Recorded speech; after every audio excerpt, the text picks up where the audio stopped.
জাতীয় সড়কের ডিভাইডারে ধাক্কা মেরে 2 যুবকের মৃত্যু। তাদের গুরুতর আহত অবস্থায় দুর্গাপুর মহকুমা হাসপাতালে নিয়ে আসা হলে চিকিৎসকেরা তাদের মৃত বলে ঘোষণা করেন। সূত্রে খবর, মৃত যুবক দুজনের একজন আকাশ দাস বয়স 22 এবং অন্যজন তালিব শেখ বয়স 32।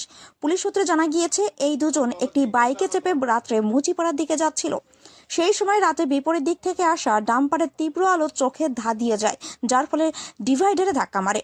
এরপরে পুলিশ এসে উদ্ধার করে হাসপাতালে নিয়ে গেলে তাদের মৃত বলে ঘোষণা করে ডাক্তার।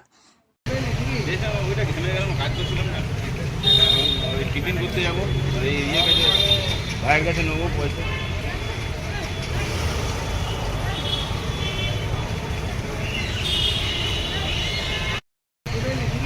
ওইটা ঘেমে গেলাম, কাজ করছিলাম না, টিফিন করতে যাবো, ভাইয়ের কাছে নেবো পয়সা।